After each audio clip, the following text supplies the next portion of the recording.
Hello, my name is Caroline Powledge, and this is my Life Literacy Map. In this video presentation, I am going to show you my top 10 favorite books growing up. It's really hard to pick top 10 favorite books because I read a lot as a child, but these are my top 10 and I hope that you enjoy it. The first book I'm going to talk about is D.W. Flips by Mark Brown. D.W. Flips has always been my number one favorite book as a child. Anytime anyone asks me my favorite book, D.W. Flips is always the one that comes to mind. D.W. is the sister of Arthur from the TV show Arthur on PBS, and this book is about D.W. being in gymnastics and her wanting to master a cartwheel on the balance beam. This was what inspired me to want to join gymnastics as a child. Sadly, I was not as good as D.W. and could never master a cartwheel on the balance beam. However, she was able to master it at the end of the book, and she accomplished her goal.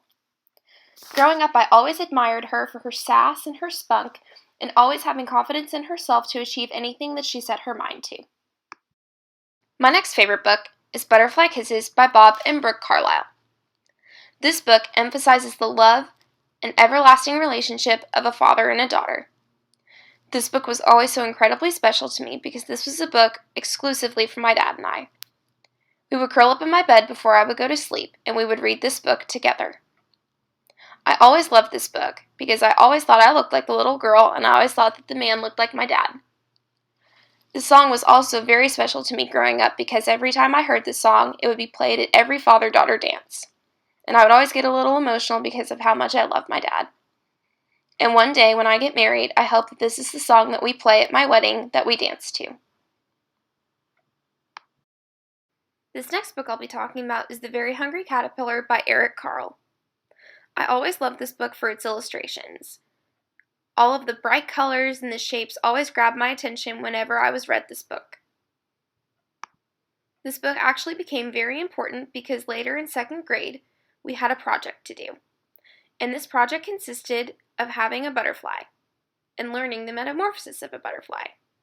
So, we had someone in our class that had a big bush, and in that bush there were tons of little caterpillars. And in that bush, we took the caterpillars and we brought them to class. And we had a little tree, and we would have the caterpillars all lined up and all filled with leaves. Once those caterpillars ate all the leaves that they could, they'd wrap themselves in the cocoon, like the very hungry caterpillar in the book, and they would hang themselves on the branch. Soon enough, they would transform into this beautiful butterfly. I'll never forget how excited I was when we were sitting in class one day, and the butterfly was literally coming out of its cocoon. Everyone screamed and jumped and were so excited to watch this butterfly transform. And it was really cool because it was a monarch butterfly, and those are always so pretty. My next favorite book is Green Eggs and Ham by Dr. Seuss. I absolutely loved all of Dr. Seuss's books, but this one in particular. In this book, Sam I Am is trying to convince the narrator to eat green eggs and ham in different ways and in different situations. This book always kind of puzzled me because I never thought green eggs were a thing, when actually they are, if you add just a little bit of food coloring. At the time, I never liked eggs, and I never thought I ever would, but that was because I never gave them a try, just like the narrator. This book is incredibly special to me because at the end of preschool, we would go out for recess for a little bit, and then we would come back to our classroom, and there would be a mystery reader there to read to us at the end of the day. On this particular day, the mystery reader was my brother. I was so excited when we got to the room because he had a Dr. Seuss hat on. He read this book, and shortly after, when we got home, I asked my mom to make me eggs, and I ended up loving them. This next book I'm going to be talking about is One Fish, Two Fish, Red Fish, Blue Fish by Dr. Seuss. Another one of my favorites because of the rhyming and the illustrations and the bright colors. This story is about a little boy named Jay and a little girl named Kay and their many adventures with their friends and their pets. This book always made me think about my pets and the many adventures that I wanted to do with them. And this book also helped me to be a really good counter. I was one of the best counters in preschool, and I was able to count to 100 in preschool too. True fact. My next favorite book that I'm going to be talking about is Walt Disney's Cinderella. Cinderella is my absolute favorite Disney princess. The story of Cinderella was always inspiring to me as a young girl because of all of the different situations that Cinderella had to overcome. Her stepmother being abusive, her stepsisters being mean, and the cat following along with the stepsisters and stepmother. However, along the way, she had her animal friends to help her, as well as her fairy godmother. I know I can say that I've had different situations in my life where I felt that I could relate to Cinderella. No matter challenges I overcame or had to go through, I always tried to have the best attitude about it. And at the end of the day, there was a light at the end of the tunnel, and Cinderella was able to overcome it. And so did I. The next book I'm going to be talking about is Walt Disney's 101 Dalmatians. I was absolutely obsessed with the 101 Dalmatians. As a little girl, I always dreamed of having my very own Dalmatian. The story of 101 Dalmatians was always cool to me because I always had a fascination with London, England. And I also wanted to have 101 dogs. This book and the movie inspired me to be the biggest animal lover on the planet, preferably dogs.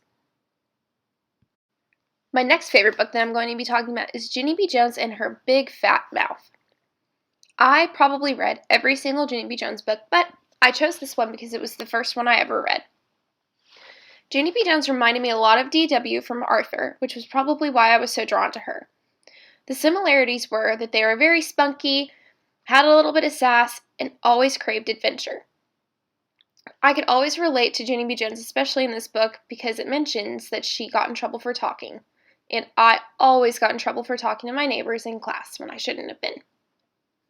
And another thing that Ginny B. Jones had in common with myself was that she always made unique relationships. For instance, in this story, she made a unique relationship with the janitor, and I could say that I had a unique relationship with the lunch lady. She's such an awesome little girl, and I still admire her to this day. My next favorite book that I'm going to be talking about is The Giving Tree by Shel Silverstein. Growing up, I didn't understand what this book was going to mean to me as an adult. This book I get very emotional about because of the way it's written and the message that it's trying to convey. As a child, I never understood the message that it was trying to convey until my mom had to explain it to me. My mom taught me that good or bad, nothing lasts forever, and, sadly, that no one lasts forever. This I could never understand because I never had my first family death until I was a senior in high school, and once I did, I definitely understood what the giving tree meant. When that person passed away, I missed all of the memories, the phone calls, and everything that person meant to me. But I still had their memory, and I still had their mausoleum to go to. This book is such a great book that every child should read, and this is definitely one I will have in my classroom. My last but not least favorite book is The Clique by Lacey Harrison. I loved the series, but this particular one was my favorite. The setting is in a very nice town in a private school. I, growing up in a private school, could relate. Also, I could relate to one of the main characters, named Claire Lyons. Claire Lyons had to switch schools and really struggled in her new environment. She struggled making friends and was bullied because of her appearance and not having enough stuff. I could relate to Claire because when I switched schools, I was definitely made fun of. People thought I was weird, and I was always nice to people who weren't considered cool. However, at the very end, I did find my friend group and I was happy, and that's exactly what happened with Claire Lyons.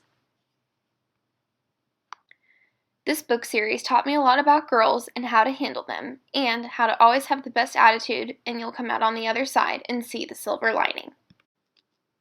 Thank you so much for your time. I truly hope that you enjoyed watching my life literacy map.